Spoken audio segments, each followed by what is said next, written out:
Hello my dear students, and here in the previous class we have started the properties of the colloids, and here under the properties of the colloids we have already discussed about that is optical properties. First optical property already completed, and second property those are kinetic property, and third properties of the colloids are colligative properties, and one more property is also there, that is the color property. And let us will start today about the kinetic property. And kinetic property, under the kinetic property we are discussing about one of the most important topic, that is Brownian movement, and this is comes under the kinetic property. Kinetic meaning you know that potential energy, kinetic energy, common terms we are using. Potential energy means the energy which is obtained by the, that is only without any, that is motion, only steady position, that is called as a potential energy, and the energy obtained by the movement is called as what? Kinetic energy. Means kinetic term indicates what? Movement. Therefore here under the kinetic properties of the colloids we are discussing about the Brownian movement, and you see that we are taking here a colloidal particle. This is a colloidal particle. The zigzag movement or the movement of the colloidal particle randomly in a zigzag motion, that is the zigzag movement of colloidal particles in a dispersion medium. If you place a colloidal particle in a dispersion medium, this is just a dispersion medium. In dispersion medium we are placing one colloidal particle. Once you observe the movement of the colloidal particle in a dispersion medium, when you observe the movement of colloidal particle in a dispersion medium, the particle is moving randomly. Randomly, nothing but in a zigzag, not in a proper direction, not in a straight line. It is moving like a random motion or a zigzag motion. That motion is called as what? Brownian movement. The definition of Brownian movement is the zigzag motion of a colloidal particle. The zigzag movement of a colloidal particle in a dispersion medium is called as a Brownian movement. Here the movement is taking place. Therefore, this property is called as what? Kinetic property. And why this zigzag movement taking place? What is the reason behind this zigzag motion is? It is mainly due to the bombardment of particles. Bombardment of particles of the dispersion medium. Bombardment of the means the particle will undergoing accident or the bombardment, means colliding with one another. The bombardment of the particles of the dispersion medium on the particles of what? Dispersed phase. Means the dispersion medium particles are colliding with dispersed phase. The colliding or the motion is called as what? Bombardment. Bombardment of the dispersion medium on the particle of what? Dispersed phase. Due to this reason only the particles are moving in a zigzag motion. That motion is called as what? Brownian movement. And most important points of the Brownian movement are, first one you see that the Brownian movement is independent on nature of colloid. If you take any colloidal system, the Brownian movement will take place. It doesn't depends on the, that is nature of the colloid. It does not depends on the nature of the colloid, but it depends on only size of particles and viscosity of solution. It depends on only size of the particles and viscosity of solution, but it does not depends on the nature of the colloid. See, for example, small size particle if you take, it moves fastly. Because you know that obviously smaller size particles are moving fastly rather than larger size particle. Therefore, smaller the size of the particle, larger is the Brownian movement. For example, if you increase the temperature increase. As the temperature increases, Brownian movement also increases. Because the kinetic energy increases with the temperature. As the kinetic energy increases, movement of particle increases. Therefore, Brownian movement increases. The two things you have to remember. It is independent on nature of colloid, but it depends on what? Size of particle. smaller the size of the particle, larger is the Brownian movement. And one more, it depends on what? Viscosity of the solution, and it also depends on temperature. As the temperature increases, Brownian movement also increases. So this is about the Brownian movement. And one more, this is comes under what? Kinetic property. See, sometimes they are asking for one more. For example, Tyndall effect is comes under what type of the property? It comes under what? Optical property. And Brownian movement comes under what? Kinetic property. Right? Now you see that one more type of the properties are electrical properties. So these are also very important properties, electrical property. And you see that under electrical property, see, any colloidal system or any colloidal solution contain or acquires positive or negative charges. For example, you see that ferrous hydroxide, FeOH3. Ferrous hydroxide is a positive charged source. It contains positive charge. For example, arsenic sulfide contains what? Negative charge. It contains positive charge. Means colloids always carries a charge. Either they contain positive charge and also contain what? Negative charge. The charge of the colloidal part means they contain positive or the negative charges, that mainly because of dispersed phase mainly carries either positive or negative charges. And what the charge present on the dispersed phase? For example, if the dispersed phase contains positive charge, means dispersion medium contains negative charge. Therefore, they may contain, dispersed phase may contain positive or negative charges, and dispersion medium carries what? Opposite charges. Net charge is finally the colloidal solution contains charge here. Therefore, based on the charge, they may classify it into the negative charged colloidal solution, positive charge colloidal solution. Right? Now you see that what is the reason behind this carrying the salt by the colloidal solution? Right? Carrying the charge by the colloidal solution is, it can be explained as it is due to the preferential absorption of positive or negative ions. Preferential absorption of positive or negative ions. Based on this only, the sole or the colloidal solution contains what? Positive or the negative ions. And it can be explained as like this. What is meant by the preferential? It is mainly due to the colloidal solution mainly carries the charge due to the preferential absorption of positive or negative ions. How it can be explained? It can be explained as like this. For example, we are taking potassium iodide in excess. In a vessel I am taking potassium iodide excess, and to this I am adding silver nitrate. To this what we are adding? Silver nitrate. You know that both will react with each other. Potassium iodide react with silver nitrate. It leads to the formation of what? Silver iodide. And what is taken excess here? Potassium iodide taken excess. First it forms one compound here, silver iodide. That silver iodide again reacting with the potassium iodide taken in excess, that is reacting with I minus, that it forms finally negative charged source. Right? Here two layers are forming. Primary is potassium iodide, that again reacting with excess of primary is silver iodide. First it forms silver iodide, it reacts with excess of potassium iodide, and they forms completely negative charge source. Similarly, one more experiment we are doing, we are taking AgNO2, silver nitrate.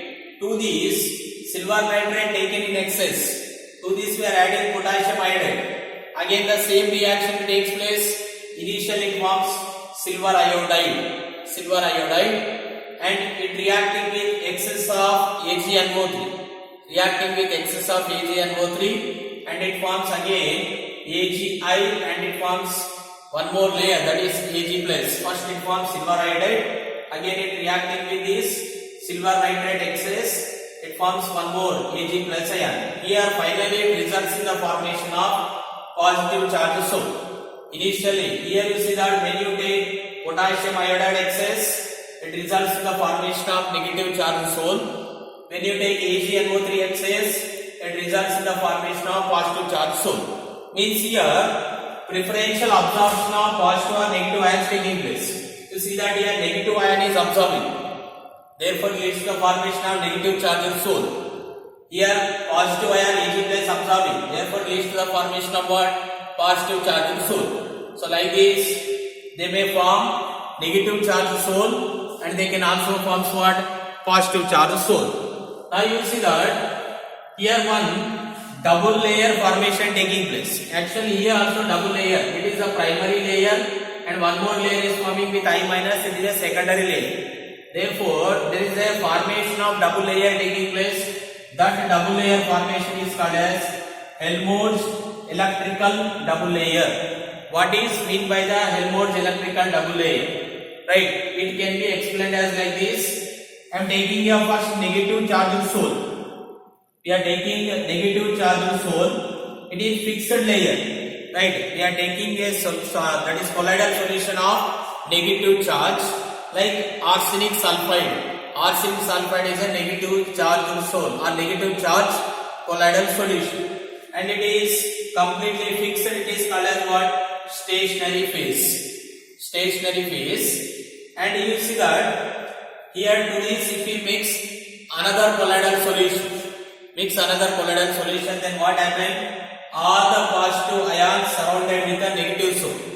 All the positive ions are surrounding with a negative soul, and here two layers are forming here. This is completely, that is the positive charge are completely in the movement. So therefore it is called as a mobile phase, and this phase the negative soul is in the completely not in the motion. It is a stationary phase. Between these two, some layer formation taking place. Right, that layer is called as what? Electrical double layer. Right. So here you see that negative positive one layer is forming. Along with here they contain either positive or negative ion. One more layer. Total you see that two layers of formation taking place. That layers are called as what? Electrical double layer. And the potential difference between stationary phase and mobile phase, or the potential difference between the two layers is called as what? Zeta potential. The potential difference between these two layers is called as what? Zeta potential. And this electrical double layer formation is called as what? Helmholtz electrical double layer. So this is first kind electrical properties, and it explains about the mainly the charge formation on soul. Means that they may contain either positive soul, either positive charge or the negative charge. If they contain positive charge, that soul is called as what? Positive charge soul. And if they contain negative charge, that is known as what? Negative charge colloidal solution. So this is some electrical property, and some more electrical properties are also there. So let us see another type of the electrical properties.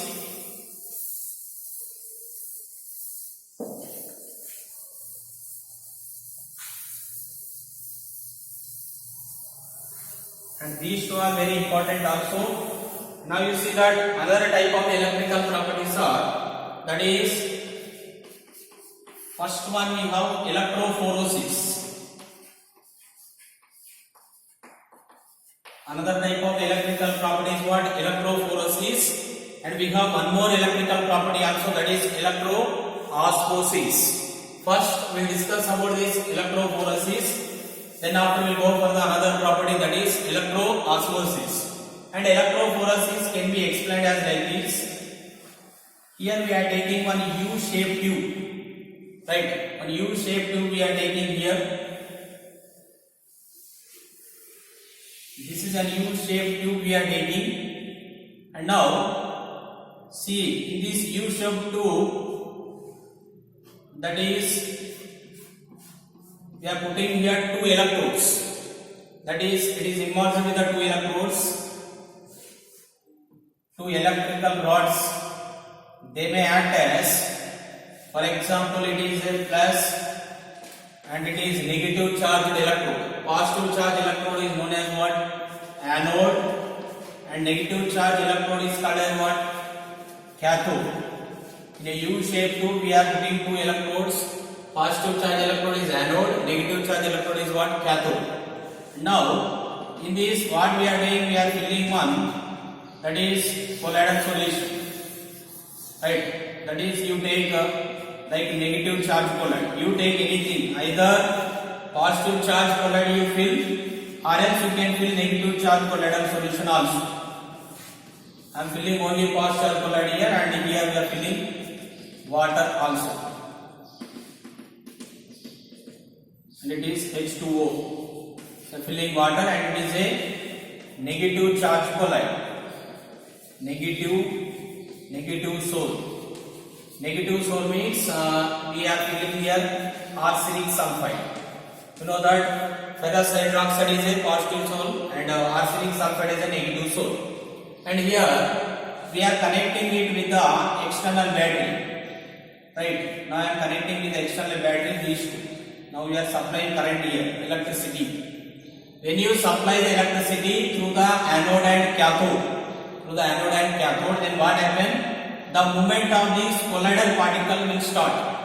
When you supply the electricity, or outside when you supply the current with the external battery, that the movement of the colloidal particle will start. And here what colloidal solution we are taking? Negative soul, arsenic sulfide. Then what happens when you supply the electricity? The particles will start moving.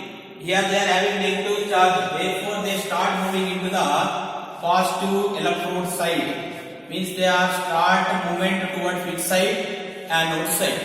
Means under the influence of electricity, what is happening? The movement of the soul particle or the colloidal particles taking place. The movement of the colloidal particles under the influence of electricity towards the opposite electrode. For example, if you take negative charge soul, they are moving towards the anode side. If you take the positive charge colloid, then will start moving towards which side? Cathode side. Therefore, the movement of the colloidal particles towards the opposite electrode, under the influence of electric current, under the influence of external current. So that movement is called as what? Electrophoresis. Phoresis, movement, and electrocurrent. With the help of current, the colloidal particles are moving towards the opposite direction, opposite electrode side. So that movement is called as what? Electrophoresis. And one more process also there, it is electroosmosis. Osmosis we have already discussed in the chapter solution. The movement of the particles, the movement of the solvent particles towards the solution through a semi-permeable membrane. Nothing but lower concentration to the higher concentration. That process is called as what? Osmosis. Electroosmosis, it is also similar, but it is taking place under the influence of electricity. The movement of dispersion medium. The movement of what? Only dispersion medium, not colloidal particles. The movement here, the difference is, in this case, the colloidal particles are moving, but here what movement taking place? Only dispersion medium. The movement of dispersion medium under the influence of the external EMF, electromotive force, or under the influence of electricity. The movement of the dispersion medium under the influence of, that is, electricity is called as what? Electroosmosis. In case of electrophoresis, the colloidal particles are moving. But here what is moving? Dispersion medium. The movement of the dispersion medium under the influence of the electricity is called as what? Electroosmosis. So these are some electrical properties. In this first one we have discussed charge on the colloids. The colloids may contain positive or the negative charges. And second property we have discussed about electrophoresis. And third electrical property is what? Electroosmosis.